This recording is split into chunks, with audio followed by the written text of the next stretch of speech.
Okay, good evening, everyone. Welcome to the Village Council meeting for Monday, July 13th, 2020. Call the meeting to order and invite anyone to mention any conflicts of interest.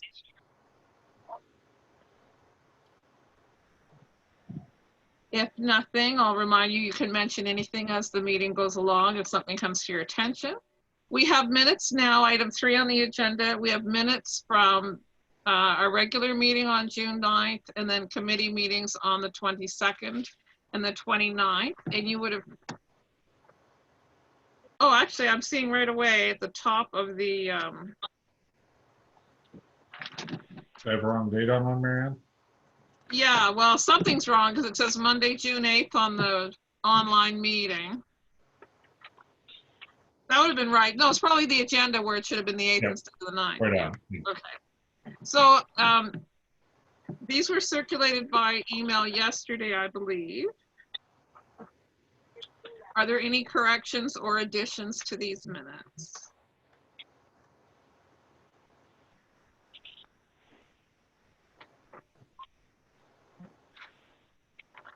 If not, I would invite someone to move we approve these 3 meetings minutes. Jason, and a seconder, Sheila. Okay, now, Paul, you're gonna have to really holler if you ever want a motion or second something, because I can see hands. Okay, so any discussion? Yeah, just yell, yeah. Any discussion about the motion to accept these minutes, approve these minutes? If not, all in favor of approving the minutes from these 3 meetings, June 8th, 22nd, and 29th, say aye. Aye. Aye. Opposed? Carried. Okay, so now we are on to number 4, delegations, and I don't believe we have any delegations, but we will just say for the public who may be listening later or watching later that we can make arrangements for delegations to present if necessary. We could meet in another location or have a delegation via Zoom or some other method. So we can make this happen if it needs to happen. Okay, number 5, agenda item 5, unfinished business. A, healthcare reform. That's probably my topic. And where are my notes? Don't know where they are.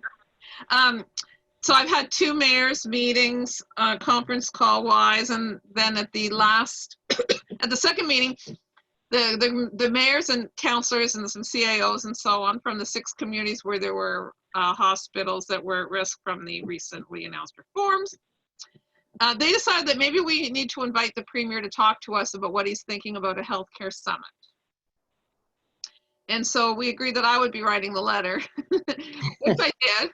And so I sent it on the Friday, and I'll have to find it. Anyways, I just said, you know, we still are wondering what you're thinking about healthcare reform, and are we, is there going to be a summit, and what were the problems again? And we still never got any data and this sort of thing. And very, very quickly after that, I got a phone call from the Deputy Minister of Health, Gerald Richard, who was copied in on the letter because I had some phone meeting set up with him at the beginning of March that got canceled ultimately. Anyways, he called me and he invited me to meet with him in an in-person meeting. He said a lengthy meeting to talk about everything I want. We set a date for later July. And I told him I wanted to bring some people with me. And so he's going to have some people on his team with the binder of data. And he said that he would be able to pull out whatever data I wanted about our hospital. And I said, we want a whole lot more data than details about our hospital and so on. So anyways, I sent him my agenda for that meeting, which again is like, what are the big things that need fixing and how are we going to fix them? And how are we going to make sure you give us information to help and all this kind of thing. And so I'm in the process of inviting 2 other representatives to join me. So someone in Sackville's been quite active in trying to lead a discussion in their area and province-wide on healthcare issues. So either the mayor, deputy mayor of Sackville has accepted the invitation to come. And I'm just working on finalizing the 3rd person, probably from Vitalité, one of the municipalities with Vitalité who have been doing work on this. So I have a meeting with him, a 2-hour meeting, he said. It's in the very last week of July. But he more or less assured me that healthcare reform is really not a priority right now, where they are quite consumed with the pandemic. And although we're doing well in the province right now, there's all kinds of things that are still needing attention, and they are preparing for a new wave in the fall. So I certainly didn't get the idea from my very short conversation with him that we have anything to fear in the immediate future. Now, I did say in my letter, and I said to him, that in terms of consultation, we want a whole lot more than a friendly conversation with the Premier, and he understood that. We're not looking just for a brief chat about and reassurance that, you know, they'll take things into account. We're looking for something more extensive. So that's the state of things. So by the August meeting, I'll be able to tell you what we were able to do, what we were able to accomplish at this meeting with the Deputy Minister, and I will have been talking with the other the other 5 municipalities who have hospitals, and we'll be thinking about what we might want to do moving forward. And we will definitely be keeping Tobic First Nation in the loop on all our conversations about this. So that's about all I have to say about healthcare reform. Does anybody have any questions or comments? Oh, hi, Cindy. It's really the village of Norton is quite involved in this too, even though they don't have a hospital. They're close enough that they're concerned with it. But I noticed that Ken McGeorge actually believes that we should be consulted with now. Yes. Yeah, Ken McGeorge wrote a very good editorial. Very good, yeah. Where he was saying that he's learned a lot in the last few months and he's seeing things differently. So I actually cut that out of the paper, and So I've asked staff to scan it. Dan, you've still got it in your possession, I believe. Yeah, I do, yeah. And if so, not, I have it. Okay. Well, my only copy is in the village office. So once it's scanned, I'd like to share it with the rest of council, and I'm going to send it on to the 6 communities as well. Yeah. I believe staff scanned that the other day, Marion. I'll double check on it. And give it Okay. some- Yeah, and if I could, I want the original back plus the scanned copy if possible. Okay. Okay, we'll move on then to 5B, the Service New Brunswick office. Yeah, I see today the office had a big lineup outside, which was nice. And Mayor Bell and a lot of the other community leaders did a great job lobbying for that. And it's great to see it open up again. So there were numerous calls with Andrew Harvey, our MLA, and we wrote a letter, the other municipalities wrote a letter. In one of the conference calls, we decided that we would write a group letter with the 3 communities. And then somebody said, why don't we make it from every community in Western New Brunswick that's served by Lawrenceville, Bristol, Perth, Andover, and Plaster Rock. So we were getting that done. In the meanwhile, Chief Ross wrote a letter, and he and I signed it together. And then he and I both got phone calls from the minister, and she said, oh no, we're going to open it up. We're going to give you a date very shortly. And they're saying that there was never a plan to not open it, but the information we had been given had certainly left a lot of questions in our mind. But the good news is it's open. And we were not the only community. We were not even the only area in the province that was waiting for this to happen. So that's a positive thing. And lots of people, I believe, communicated with government. We were sharing the contact information, and a few people contacted me, and lots of people were contacting Andrew Harvey. So I do appreciate all the work that everybody did in trying to make sure that the government knew that we need that office. Well, I'm sure I don't need to tell anybody here all the reasons why we need that office open in our community. Any questions or comments about Service New Brunswick? Okay, now we'll move on to 5C, COVID-19 updates. And now I'll turn it over to Dan. Yeah, I guess the biggest thing in the past week or so has been our new Atlantic bubble, I guess, is the big thing for our area now, and people getting back and forth through the border and the impact it's having on tourism in New Brunswick and also Nova Scotia and PEI. So I believe there's been some kinks they're trying to get out of that system at the border. They're asking people to take their forms and everything with them. Hopefully, and the case numbers, as everyone's probably well aware, have been low in the Maritimes, relatively, especially compared to other places, especially the States, which is seeing just a tremendous surge in numbers there. Uh, and the talk the 21st of the month again will be the decision on for the federal government on keeping the border closed, which I assume based on a lot of the media coverage and things that most Canadians certainly would appreciate the border staying closed for now again. Some people feel it should be for the rest of the year at the very least, but time will tell with that. I haven't heard anything this week, and maybe Mayor Bell has, because I know she keeps right up on this stuff. The opening of the border to the rest of Canada. I'm not quite sure if there's been anything on that this week. Yeah, no, there hasn't been any update, and I signed up for updates from the government. I know that when they opened the Atlantic bubble, they gave a week advance notice of that.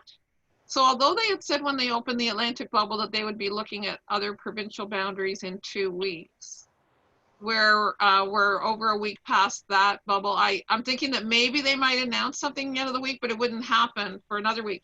But then there have been some kind of unsettling cases in the PEI, Nova Scotia side of things, with people coming and not isolating.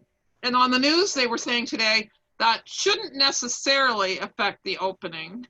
So I don't know. It kind of might depend on what happens in the next few days. But I don't think they're going to all of a sudden announce that we can travel to the other provinces until they've, for one thing, given us some planning time, and for another thing, worked out some of the kinks about coming in and going from other provinces. Because it looks to me like the border with Nova Scotia is a pretty messy boundary right now. And the screening and the efficiency needs to ratchet up a bit before they try and do it with Ontario, or with Quebec, I should say. I wonder what they're going to do with people who are students. They're supposed to go back into the school in the fall in the States. You mean, yeah, Canadian students who are going to study in the States. Yeah, Yes. it seems that all the post-secondary institutions, even in the Maritimes, are doing different things, because I think it's St. FX is expecting most of their students to be there in person, but other universities are doing things almost entirely online. So it seems like you might say, a dog's breakfast of approaches. And I think a lot of Canadian parents might be concerned about sending their kids even across the American border, where things. Yeah, I have the issue. Dana's actually doing her online part right now to finish her classes. But she starts at Carey Medical in September to do her 3 months that she has to do to graduate in December as her Bachelor of Science in Nursing. And then she's been offered to go be able to, she was coming this way as soon as she got that done down there, but that really might have to be postponed. Yeah, the last I heard, they were allowed to do those practicums if they were healthcare related. The province, Canadian government is allowing international students to come in if they do their isolation. Yeah. And then they're also allowing students from the other parts of Canada to come into New Brunswick if they isolate. Right at this point, it's an isolation rule that they have. The only concern I have is would be with her is the States, is because Mr. Trump has said that the international students won't be allowed in the States. So that would be the only thing. But I think where hers is at the medical center and things, I think there might be a different ruling on that. Yeah, it really is a matter of waiting week by week to see what, but there's more and more planning all the time going into what's going to happen in the next school year. I think that's a lot of people are concerned, especially for elementary, middle, and secondary. But yeah, and we have a border right here, and we've got post-secondary institutions like at UMPI and other facilities over there in the States that people will want to know answers to, I'm sure. But there's not very many clear answers right now, that's for sure. We don't really know what anything's going to look like in August, let alone September. Okay, we'll move along then. Is it municipal COVID-19 updates? Yes. Yes. Yeah, so I can go over some of our stuff. Maybe I'll just go to next slide. Everyone knows we've been very concerned about our safety of our staff and the residents who use our facilities and programs. So the recreation summary that we have here, these are all the things that are open now: the courts, the adventure center, playgrounds, village office, splash pad, trails, the park, and the active fitness, or just the walking track is open in the ring. The gym will open up in the fall. And then things, of course, that were canceled were soccer, baseball, day camp, bus rentals, and co-ed softball.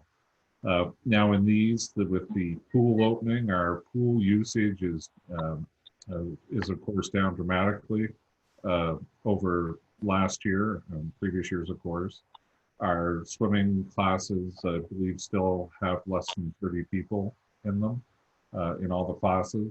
And our public swims are not well attended as of yet. Of course, there's been mixed weather lately too, but we've also had some good days. So the amount of staffing that we have at the pool, we're going to, Justine today, we talked to, she emailed me that, we're going to look at it again this week and then review the number of staff we have there. Because I think some days we're having almost as many staff as swimmers, I think.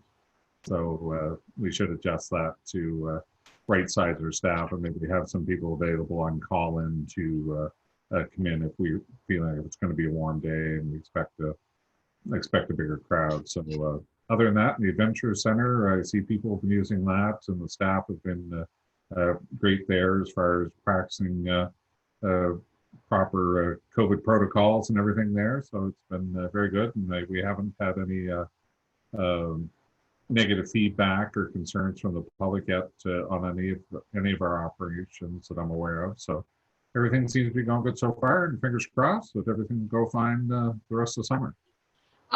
I'll just say that I went to the, yesterday it was a little windy, but we thought we would kayak and it was too windy to kayak, but it's quite a nice setup there where it's all outside. I hadn't been there before, but they've got a good system. I wondered which window they'd be using, but it's just a nice, easy to use a system. This chart that we're seeing here suggests that the Active Living Fitness Center is open. And yeah, I know that needs to be moved over to the not open side. We know the walking track is, but we don't want people to be confused. Yeah. Any questions or comments about this recreation summary?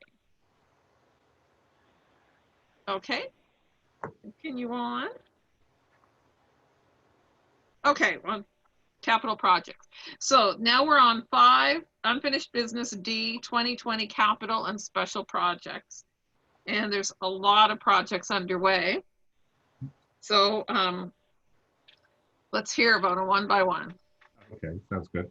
The first one is the Boardwalk project. The fellows, after the patching that they finished up last week, get all completed. So they've been over to the Boardwalk project. They've got it probably about 3/4 of the curbing removed now. They should be able to get it finished up, I believe, by Wednesday of this week. And hopefully then we'll hopefully have a painting company lined up at some point to come in and paint the railing. When I was over on site the other day, that while we're painting the railings and we don't have the sidewalk in place, it might not be a bad idea to look at painting the light poles that are there. Those light poles were one of the first decorative poles that we put up in the community, so it might be an opportune time to paint those to save getting any paint on the new sidewalk after we finish it. So the successful painting contractor will talk to them about maybe doing those while they're going down along there. But the fellow's been good. We've been keeping the site barricaded off over there to keep our crew safe, and we appreciate the people in the community that are driving by, that are showing care when they go by our staff, and we certainly look out for them, and hopefully they'll look out for us too. But, so that's where we're at. So we've got the tender for the painting in. We're getting proposals on the curbing portion of it, and then of course the second to last final thing will be the new sidewalk and the layout there. One of the things that we were held up, I don't know if people noticed last week, the orange lines on the road that marked the underground wiring that was there. I think Councillor Kinney brought that up at a meeting before this. So we just make sure that it was it was where we thought it was, so they came to market for us, so that was great. So, um, so hopefully that project will move right along. Do you have a estimate of when that might be completed? Well, with this year with contractors and COVID, I'm not giving estimates on anything. Yeah. Yeah. Yeah. Okay. Okay. Yep. So next thing, the streets, as I mentioned, we finished the patching. The line painting crew, I believe, was supposed to be here last week, and the DOT crew is supposed to be here shortly to do Pickett Street and Pond Street to redo the chip seal there. These are projects we started last year, and they go over 2 years when we do the resealing. So on that, if you want, Marianne, I can just go through these on this page. If anybody has any questions. Yeah, that sounds good. Yeah. So the branding webpage project, that's underway. Had I guess preliminary discussions with the webpage company with the feedback I got from council on the objectives for the renewal of the web page. They've been working on the branding project also, so hopefully we should be getting something shortly on that. The next one, the green space project, I'm still waiting for something back from the Glen Group. I was hoping to have something a week or so ago, but again, with COVID stuff, it seems to be, everybody seems to be a bit either busy or tied up to get projects completed. And the water and sewer line extension, we're waiting for the surveyor to finalize the elevations for us for that. And that water and sewer line extension, that's in the industrial part to service the new building going up. If timing works out well for us, that when our crew finishes up the curb and the issues on the boardwalk, we might be able to swing them right over there to get that installation done. We'd like to have that done, have that portion done in August. So hopefully everything will go well. It's not a huge line extension. It's only, I believe, a couple hundred meters. So it shouldn't take us too long. And it's a good experience for our fellows to get a chance to install new lines. Quite often our fellows, they get to repair broken lines. They don't get to install new ones very often. So it would be a good opportunity, good learning experience for them. So if anybody has any questions on any of those on that side?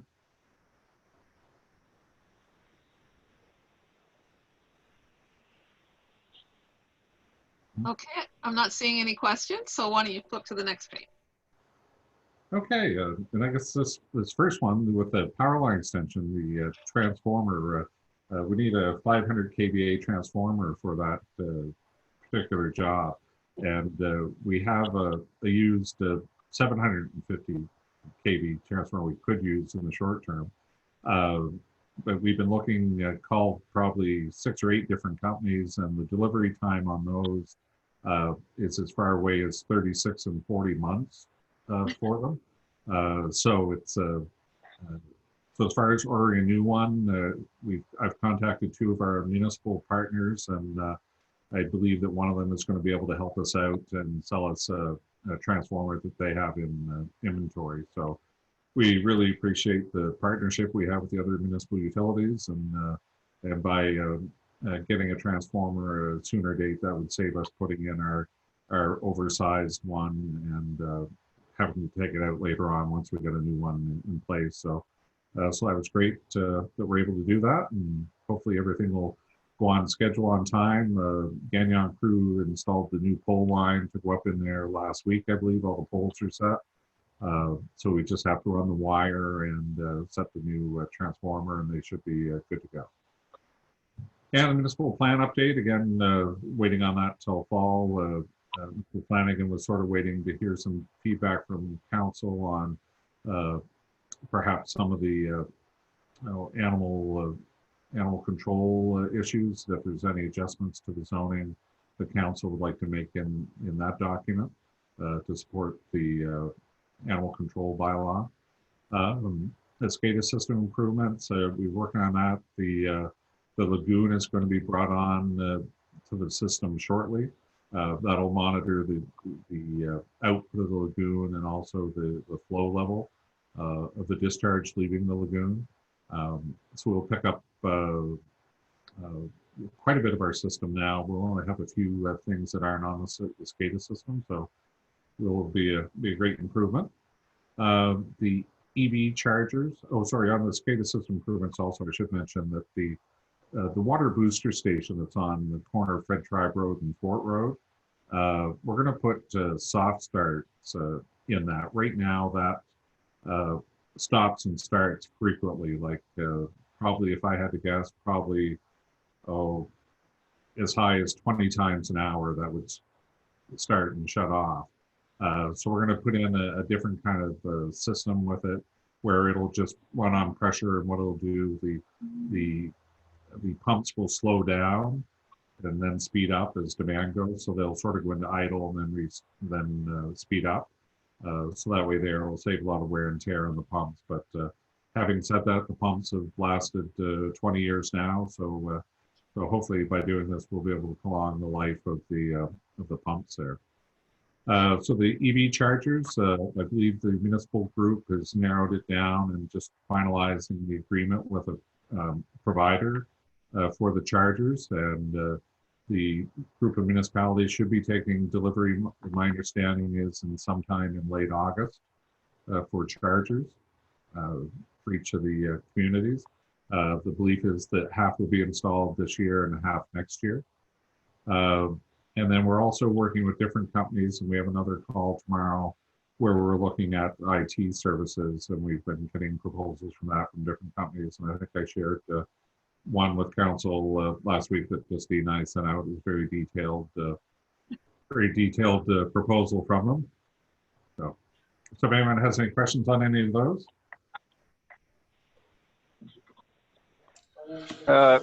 Any particular spots where there was the EV chargers are going to be in town? Yeah, Paul, right now we're looking at some of the obvious locations. Like we talked to the hospital, they're interested in having one at their location. We found a site that an area there that we think will work. Looking at putting in one at, for example, the municipal office, the civic center, of course. We're looking at different options there, but want the civic center, so we can install. I think that we have approval for as many as 6 that we could put in our community if we want. We've talked to, there's been some communities where there's been, I guess, additional EVs that are available, chargers. And I've talked to Florenceville now, and they're interested in taking one, so they might even be interested in doing another. But so once we get the site sorted out for this year, and if council wants even more next year, we could certainly do more. And these are these flow charge transformers, and these are more for people traveling. Of course, anybody local will charge at home before they go out. Yeah. The nice thing, the goal with having chargers around, if they're not really fast ones like Tesla superchargers, then what you want to do is have them in a place where people are going to be parking their car for several hours. So that's why the hospital and the arena area, the school area, possibly the municipal office, you wouldn't want to put it anywhere where people only stop by real quick. So I'm thinking possibly other types of places would be any park area where people might settle in for a while, like the Riverfront Park, or possibly the park that the Rotary Club is working on, because that's where people drive somewhere and it's worth your while to plug it in and get a little bit more boost for a couple hours. Yeah, we've been trying to see if there's a way we could do a charger connected to that building. So when it moved over in the wintertime, it would have the charger with it, and at the Waterfront Park in the summer. And the charger then would be flood proof, so to speak. Yeah. That would be a good idea, because maybe someone who's using the outside arena and some of those things, there might be some people that would be of interest to them. Yeah, and I think part of these too, it's not just for people to use them also, but it's also to put it in people's mind that EV vehicles are an option, and that There's lots of charging ways. Yeah, and it's not scary to try and figure out how to charge them. Yeah, the more people get used to seeing them around, the more they're going to think it's a doable thing. Yes, and I had the benefit on the weekend to try an electric bike out, a pedal assist bike, and I'll tell you, that was impressive. And we should have a couple of those at the waterfront for people to try, because it certainly changes the transportation mode. Like going up the hill here would not be an issue for people. Cool. Any other questions or comments about any of these items? Oh, Jason, yeah. Yeah, Dan, when you were talking about the SCADA system, I think you said the lift station at the end of the Fort Road. Is that the one you were talking about with the shutting on and off all the time? Yeah, the pressure. Is that I know we had talked once upon a time about putting the building over top of that generator too. Is that still something we're looking at doing, or? We haven't. I haven't been working on anything to go over the building. The station up there now, that's an in-ground station. All the pumps and everything.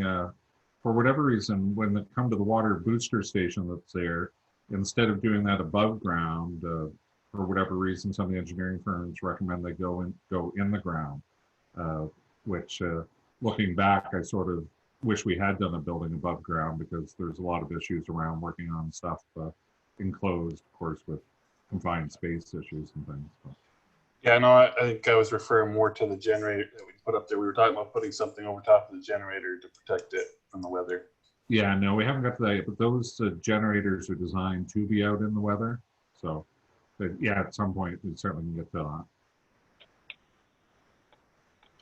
Anything else, Counselor? Okay, we'll move on then to the next item. I guess so. I pretty much a lot of the report stuff with the municipal department report sort of touched on. One thing that we have been doing since we got the subscription to Survey Monkey there a year ago, we've been trying to use that quite a bit. So we've been doing a lot of community surveys to get the feedback on the COVID stuff.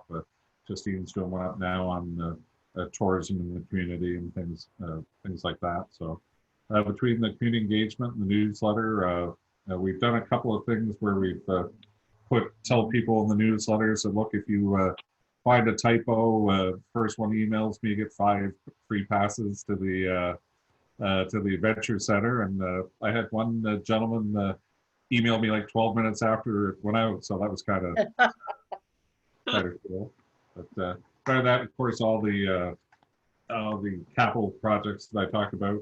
And again, our staff doing a great job with the projects, but also the facilities we've got up and running so far. So, no, things are good. If anybody has any other questions on that stuff, don't be shy. Okay, and then financial statements. Yeah, so included in your kit was the financial statements. The first one, of course, these ones are to the end of June. The village statement for right now looks well. Of course, once the impact of COVID really comes out, it'll make a big difference, I believe, once we get into more. I know that I see in Nova Scotia, the municipalities there feel that they've lost almost $70 million due to the pandemic, and I believe the number is over 60 million here in New Brunswick. So there certainly will be impact where communities will not do projects that they'd originally planned. So we've got some outstanding things, and the financial statements are hard depending on when the capital projects are being done. But our net income year to date is 368,000. The next statement you have is the light utility. And what's good about this one, Jamie's shown on here the power consumption also year to date that you can see and compare it to last year. As you can see, our consumption is down significantly to last year, year to date.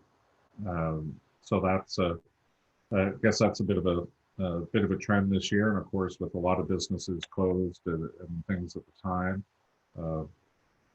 It's had an impact on the community. So the expenditures for that, the year-to-date net income, 140,000 for the light utility, and this includes the discount that we've given to your council gave to our general service customers. And then the last but not least, the water utility. The net income is 533,000 compared to 511,000 last year. And that's pretty steady, and depending on the amount we spend on projects. So as you can see in the expenditure so far, the water capital and the water sewer is down from the year before. So, but as we get to do some projects, those numbers will come back up, of course, before year end. So that's the June statements, and I'll post the detailed, more detailed statements in active full out for council.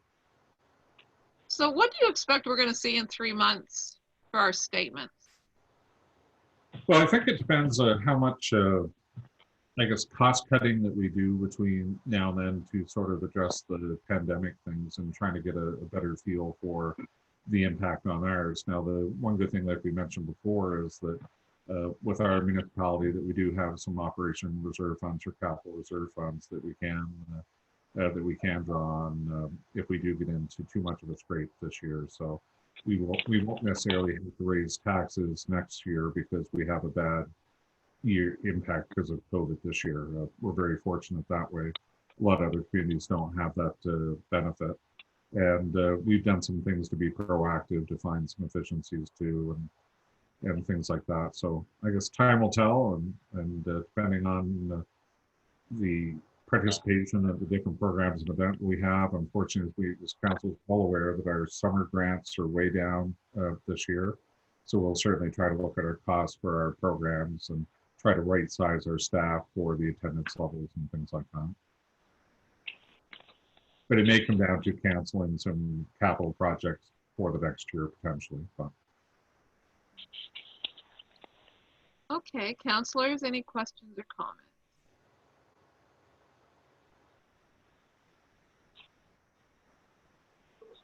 Okay, I guess we're on to the fire department report then. Yeah, that's been included in your kit there. Phil dropped it off today. As you can see, our year-to-date numbers are pretty much the same as last year. And other than that, things have been going well. Fire department's got their lottery back up and going again.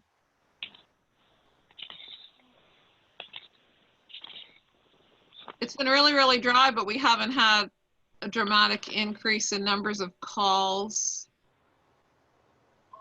In fact, oh yes, actually forest and grass is quite a bit higher than last year.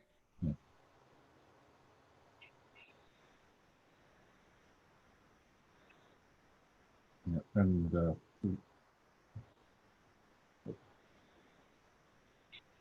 one thing, the false alarms are way down this year over last. Yeah, why is that? Just good fortune, I think. Sometimes we'll end up with some alarms that get pulled or go off on their own for whatever reason, and we have to go to them. But this year it's been good, knock on wood. Any questions or comments about the fire department report, council?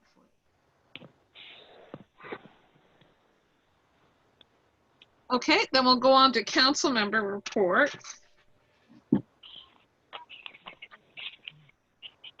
And most of what I have been busy with, we've already talked about. So there were different conference calls and letters written about the hospital issue and about Service New Brunswick. That's the bulk of it. I did do an interview with Corinne Fitzherbert about the hospital issue because there was a news story about the Horizon Health Board of Directors meeting, but I'm not just sure where stories for our community get published right now. We get the Telegraph Journal, but I don't necessarily see them in there, and there isn't a Victoria Star anymore. And then there was also a meeting with Chief Ross and Jeanette Barron, various emails going back and forth about numerous issues. So when we met with them in June, Dan met with them too, Chief Ross and Jeanette Bear. We talked about the municipal services agreement that I think we're going to be talking about later on, but also we talked about hospital reform and about Service New Brunswick. We talked about promoting each other's tourism. We talked about anti-racism work because you'll recall that we had written a letter of support for a project that Rock Sapir is working on there, and there's been no developments there, but I said that our community is interested in anti-racism work. And then there were a bunch of Turning Point webinars that I got connected with, that I sat and listened to a lot of demographic stuff. And then, social media and the messages from the mayor. And again, I'll tell you that if you have an idea for something that you think I should tell the public in the message for the mayor, from the mayor, you can go ahead and let me know.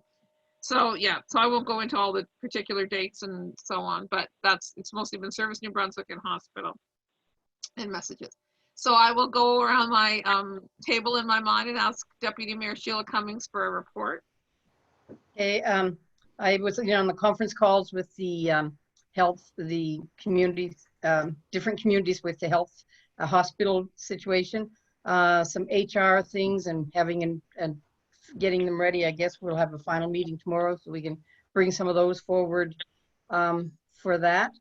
With the library, a few things that need to be done with their opening. I've had conversations with that, and with the future footprints, giving a hand with that. Great, That would thanks. be it. Paul, Councillor Paul. Yeah, the Elks is back doing their lottos on Friday nights at 5 o'clock, between 5 and 5:30 at the Elks. If anybody wants to stop in and see how it's done or anything, or maybe draw the person's name out. We had a couple of weeks there as non-winners, but it all went there last week. Local lady in the community won it. And we're back. We had a request for a wedding there, but where we only can have 50 people, they didn't want to go for it. They're going to do it outdoors somewheres now. So we thought that was a great idea. And that's about all I have to report on. That's all I've been doing, just the Elks stuff. I know that the Elks is making their building available. They have an operational plan and they're making it available to small groups that follow the guidelines that they have, plus have their own operational plan. So that's really useful to the community, that they're aggressive Yep. about figuring out how to move things forward. And if you, I'm just going to add there, Paul, if you're going to promote the Elks Lotto, I'll just say that the Rotary Cash Draw did take place on June 19th. And the community was terrific in supporting that event. And huge prizes were given out in that lotto. Okay, Councillor Cindy.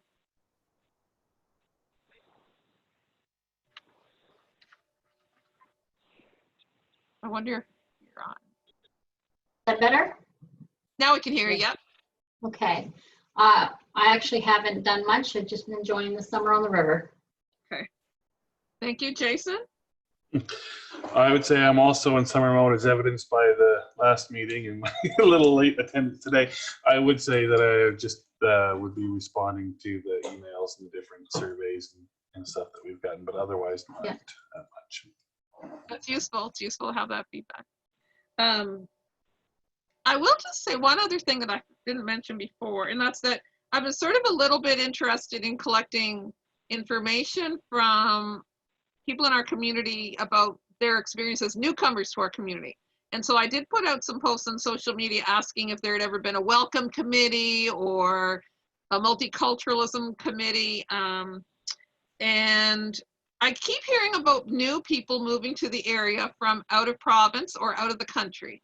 And I see people in the library and in the grocery store that are acting like locals and I don't know them. And so I'm really curious about new people that are moving to our community. And I would love to hear from people in the village who would be interested in some sort of a welcome agency or a welcome organization. Like I know there in other years past, there's been a welcome wagon that sort of gave out business gifts or whatever, but I just wonder if there's a way, and it's hard to do it when we can't even go drop in on people, but I see lots of people in our community that are new, and I see temporary foreign workers, and I I just say I'm probably going to do a mayor's message on friendliness to newcomers, which is a huge challenge when we're not supposed to go up to people. But that's something I'm interested in, and I'd be interested in any ideas that you have or anything from the public on that. I'm not thinking a municipal committee. I'm talking about a volunteer club or something. Okay, so I think we're all done with council member reports because Councillor David Hoyt is not with us. So then we can move on to number 8 on the agenda, bylaws. Okay. Yeah, so I guess from previous meetings, from one of the, we've had some inquiries from the public with a few things that perhaps our animal control bylaw isn't covering. One of them being pigs, chickens, and horse byproducts being left in the community. So we've had some complaints with that. We did follow up with the SPCA on the horse issue, and they suggested that if our bylaw was restructured to have that a bit more clearly written, that they would be able to enforce that if council so wishes. So I circulate, I guess, the bylaw to council just for you guys to take a look at. We've had a lot of inquiries from people around regulations for chickens in the community.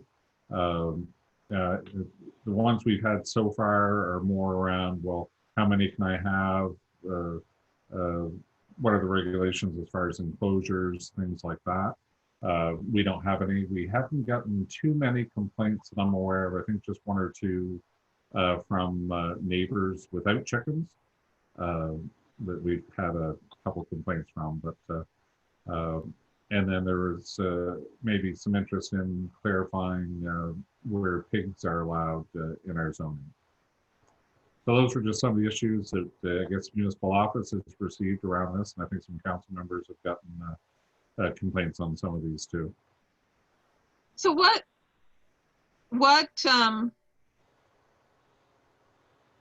best thing to do about these things? Like what do other municipalities our size and composition think it's necessary to have bylaws, or do these things come and go and people just work it out with their neighbors, or what is the recommended approach to managing chickens and pigs? Yeah, I think with the pig one, for example, like to me, that is, maybe that is an oversight in our bylaw that we should be addressing. Like, for example, we do have a rural area in our zoning, but we also have residential R1 and R2. And there's a big difference between somebody having a 1 acre lot with one or 2 pigs on it versus 80-foot wide lot with one or 2 or 3 pigs in the backyard. So I can certainly see the concerns from some of our residents on that. So that's maybe something that we could look at as far as the zoning goes, that if council wants to allow people to have pigs in the community, of how we would regulate it. If council wants to, would there be certain zones that they would be allowed and others they wouldn't be, for example? Sheila?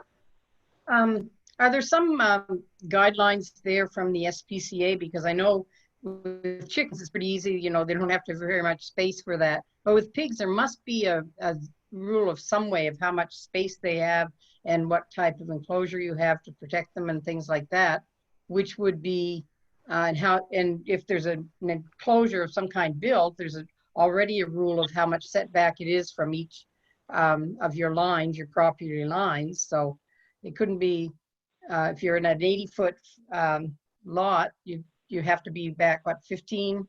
How far is it from each line before you build something?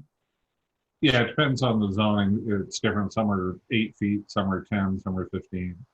Yeah, so see, so if there's 15 and 15 on it, that we do have to look at that. So I wonder if we should get some information on, especially larger animals, what the rules are or what the SPCA suggests. I don't want us to just knee jerk and put in all these bylaws that because there's some animal that somebody's concerned about this year, and this is 2020, and next year half the people that are doing chickens and that aren't going to, because it's the pandemic over with, they're going to stop for a while. So I don't. Thank you, Sheila. Jason, you have something to say?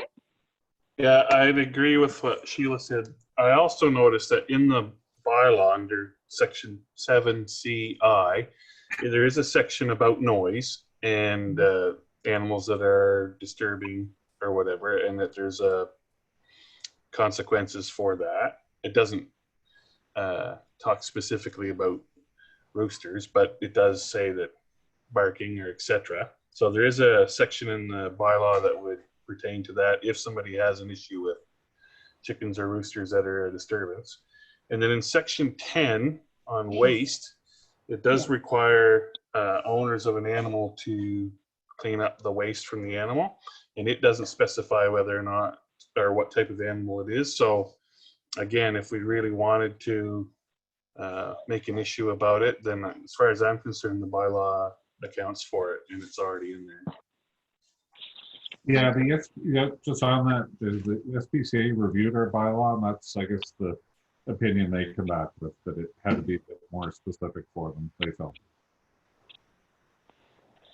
Well, I would disagree that it has to be specific. I mean, the more specific you make it, the less that it's actually going to cover, right? I mean, it talks about animal waste and it talks about noise from animals. Like, I mean, I guess you could, but are we going to start? Then you get into the danger of having to list every single animal and every single noise that animal's going to make, right?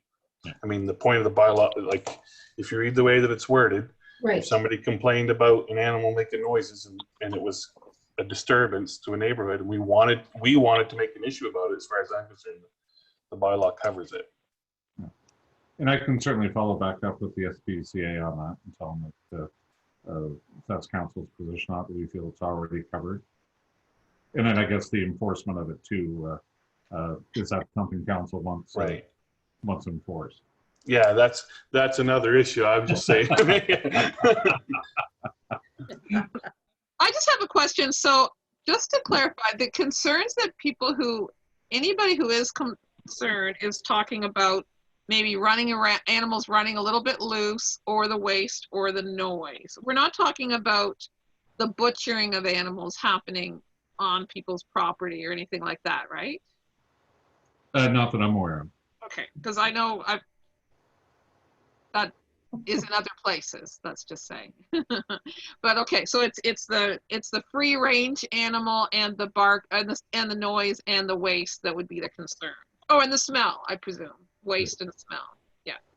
And complaints are 99% of the time on some of those issues, all from neighbors.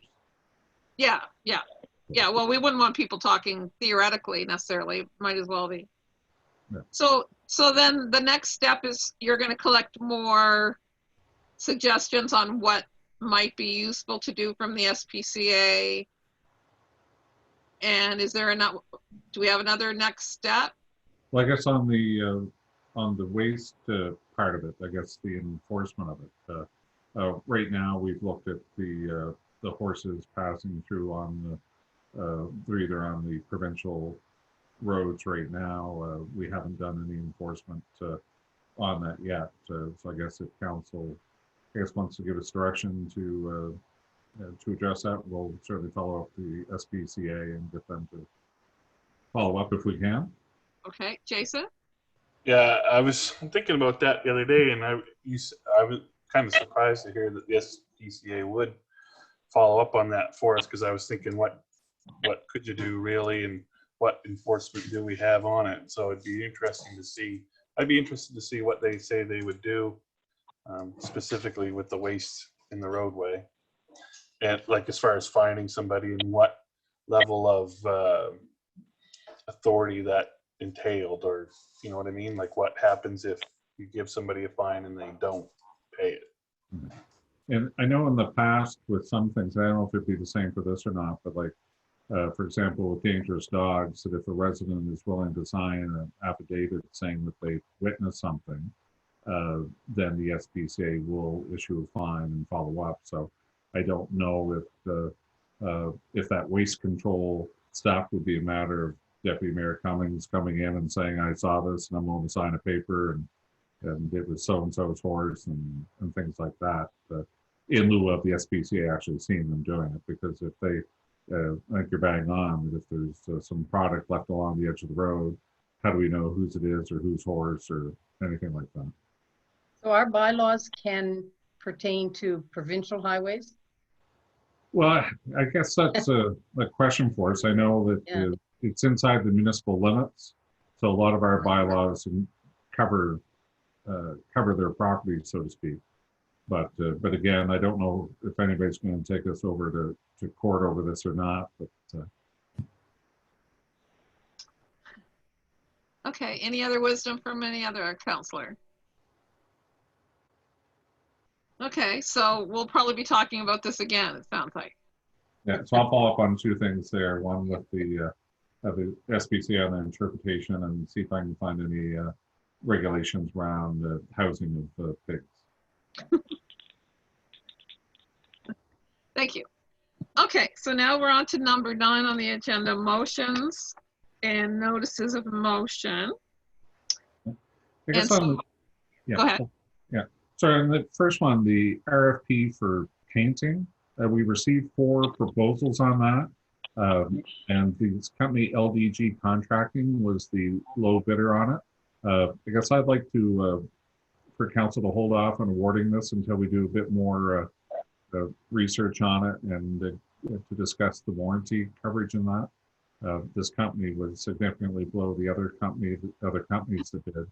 But I would just like to guarantee the warranty on this job and previous jobs the company's done for us before we award it. Okay, and then the court resurfacing.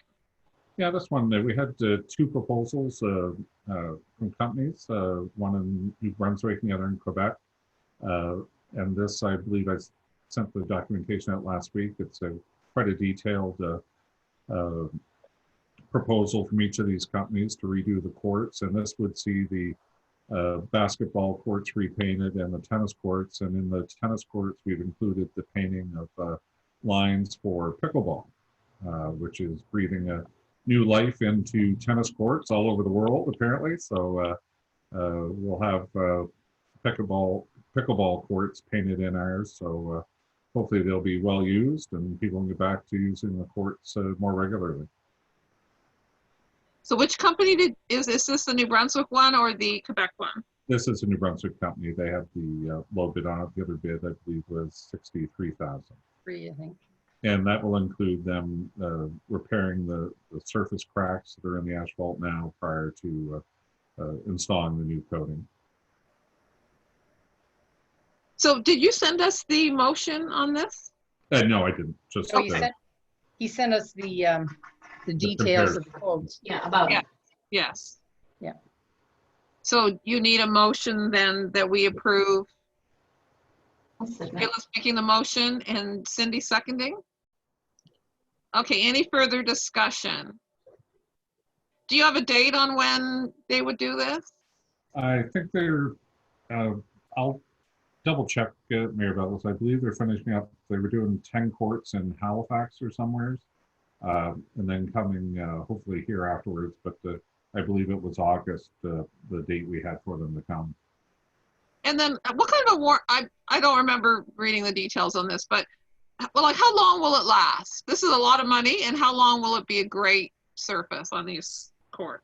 Well, hopefully with these and where they're, hopefully we won't plow them off or do ice skating on them. Hopefully we should get 10 years out of them. Okay, if we are ready for the motion, I think we're ready It for was the, moved and seconded, yeah. yeah, no, I know, I'm just thinking, I don't think that's the real Jason there, but that's okay, he'll be back, I'm sure. So the motion is to approve the bid by Playtech Enterprises to do the basketball and tennis courts.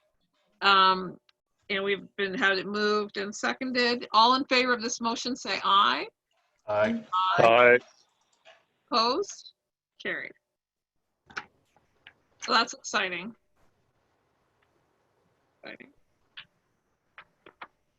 Okay, so now we're on to new business, number 10. Barrier for waterfront park.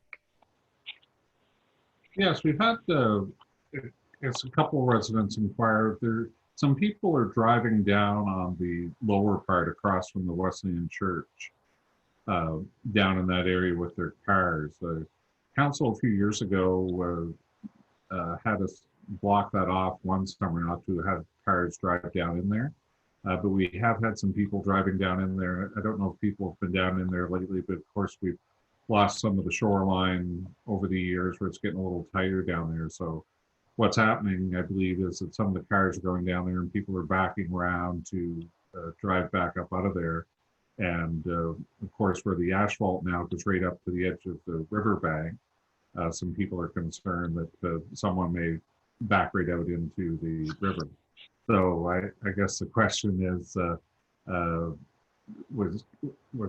I guess the options for council are, do we want vehicle traffic down there? And if we do, how do we protect them from that? I don't know if council wants us to put up big concrete barriers down on our waterfront or a guide rail or what people like to see. Jason, you have something to say? Yeah, I was just thinking either way, if we wanted to block off the cars from going down, or if we wanted something along the bottom, along the river, it might be nice to use some big, large stones that were a little bit more decorative than just the big old concrete blocks. I was just thinking if we did something like that. And I'm okay with either way, either blocking it at the top and just making it for foot traffic, or blocking it down bottom if it could be done safely either way. Anyone else have something to add to that? I would say if we're going to block it up at the road so that people can park along the road and walk down the roadway. All you'd have to do would be drill the road, put a couple pipes in the roadway so people can't drive down there. And if it needs emergency vehicle down there, you can just pull the pipes up. So I was just going to say that I feel the opposite way, because I feel like there would be some people that maybe would have a harder time carrying their picnic basket down that slope, or wheelchair walking. Like some people, I feel like it's a little more accessible to people with mobility issues if they can drive right down there. I'm trying to remember how close you can get to picnic tables if you park along the road somewhere else along the riverbank.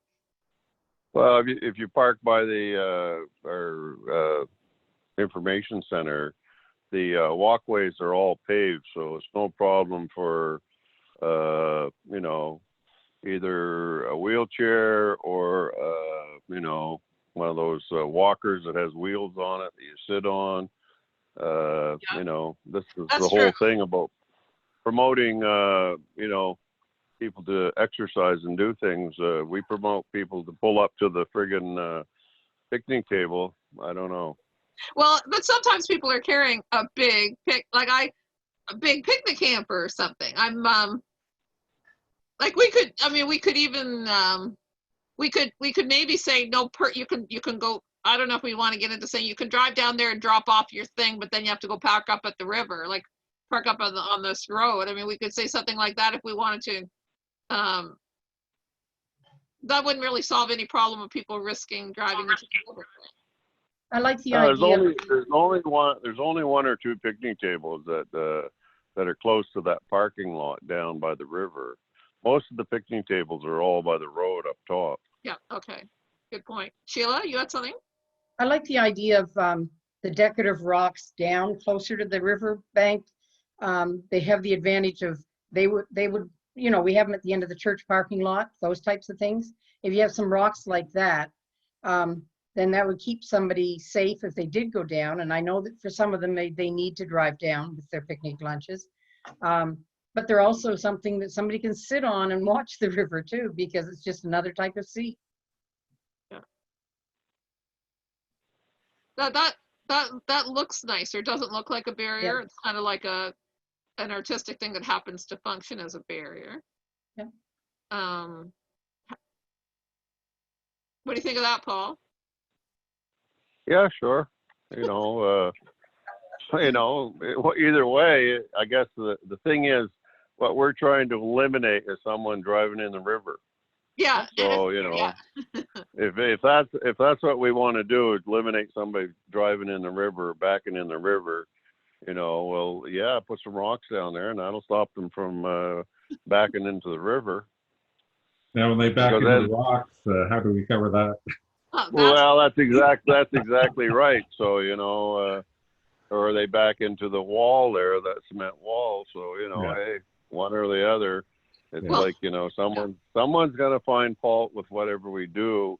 But it's, Well, when that's why I say anybody coming through this and have a picnic, anybody I see, they don't mind parking on the road and walking down with their picnic basket or cooler. Biggest thing is having a garbage barrel there, so they put their garbage in it. Cindy, did you have anything you wanted to add to this conversation? Can you hear me? Yep. Yeah. Well, I kind of agree with Paul. I think it should be up and keep the vehicles from down there. Most people that are handicapped or whatever, like, issues, might have a wheelchair or maybe a walking stick or something to help them get where if they're planning on going there. I just think if the vehicle's not down there, there's less chance of it actually ending up in the river.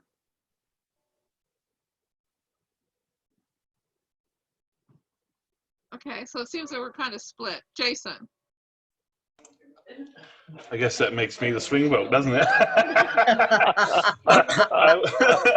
All the power. I would say that I know that the fire department, we used to pull down in there and do pump training and stuff. So it would be nice perhaps to maintain the access down there. I think if you can do it safely with rocks down at the bottom. I mean, it's been there for how many years now? We've never had a car go in the river there. So if we could manage to do it safely at the bottom hill, I think that might probably be the better option of the two. Yeah, I did follow up with Philip on that prior to this. I thought that might be an issue for them, but he said the majority of time now they do all their training down at the boat landing, just because it's slower and easier access from there. But Okay, well, you need a decision, or do you want to think well, about it? I'm enjoying this council being split. It's it's good to see every now and Just then. out of curiosity, Dan, on that, did the staff have any feelings about it one way or the other?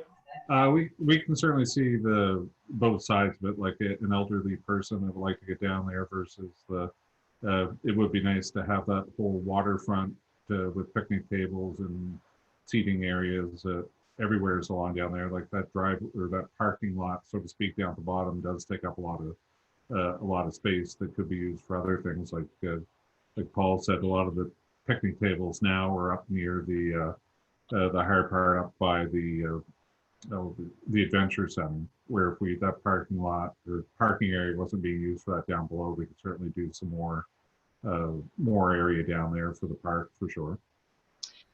So it's a lot easier to just put up some little barriers at the road than it is to move some humongous rocks down to the riverbank, isn't it?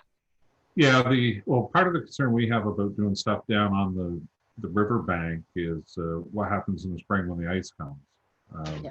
Is it something that we would take out in the fall, like we're getting those concrete Jersey barriers, where we just pick them up and put them back against the other wall come fall, or the big rocks. I don't know if like we're getting rocks the size of my desk there. I don't know if the ice would take those out, or if it, with the force of that, if it's just pushing it on asphalt, they just scoot them right away too. I guess I'm not sure what would happen. We talked about installing guide rail down there along that section too, and and I think it's like Paul said, there's pros and cons no matter what the decision council makes on this, and there's the pros and cons of having easier access down there, and there's benefits of having more park space that could be used for people. And although I will say the picnic tables this year are getting used probably more than ever down there. And when I went by the other day, every single picnic table was full, and it wasn't. It appeared to be different group choosing each table. So people were either bringing their own picnic and going there, or they were going to our restaurants and bringing food there. So it certainly wouldn't hurt for us to have another 6 or 8 picnic tables down on the waterfront this year, spaced out down there just to see how it goes. And So- what do we, No, go ahead. no, and whatever we do, like say for example, council said, look, let's put a couple of big rocks up at the top and leave room to make sure people can get through with accessibility issues. Put another 6 or 8 picnic tables and garbage cans down below for the summer, and just try it for the rest of the summer, and then go from there. And then if depending on the feedback we get, it'd be awful easy next year to just put those bigger rocks down at the bottom and add to them, or vice versa, do it the other way also. Well, I think it seems like an easy thing. We're partway through the summer to maybe block off right at the road with whatever rocks or barriers of some kind, and see what kind of response we get. And if we get a lot of people saying, darn, now I can't carry my picnic basket down there, or I can't carry my twins, or whatever it is, we can look at that. But why don't we start with one thing and see what kind of feedback we get? And it might be easier if we just did a barricade up at the road, because it could be it wouldn't have to be the huge heavy rocks, right? It could almost just be pylons or something for now. Probably have to be rocks to, pylons can be moved easily. Cement blocks.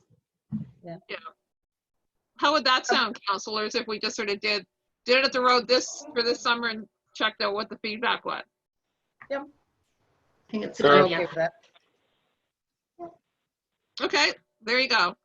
What about bank protection there? I know the other side was done by behind the, what about bank protection? Has there been any consideration of that? Yes, there's been, I guess after the last flood, there was all kinds of requests for bank protection. The last time along that waterfront park, the municipality, that land's owned by MB Power.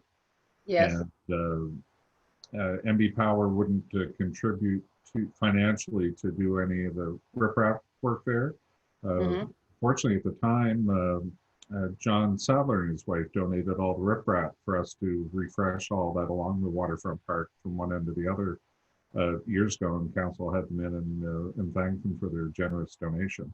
But perhaps now MB Power's philosophies on that has changed, because I know Tilwick First Nation has gotten a lot of bank protection completed there, that I believe MB Power was a key partner in that. So maybe it's something we should follow up with again. I think it's worth following up and asking them to look at some bank protection, because it's also, I think it's an advantage to us. And we're using the river now, and it's giving them, people some positive things about the river instead of just the flooding things to think about, so. Good. Okay, so we have nothing else to do there. We need to thank the public for watching, and then we'll take a motion to go in camera for an in-camera session. Who wants to make the motion to go in camera? So moved. Cindy, and I'm going to take Paul as a seconder. All in favor of going in camera, say aye. Aye. Aye. Opposed, carried. And goodbye to the public.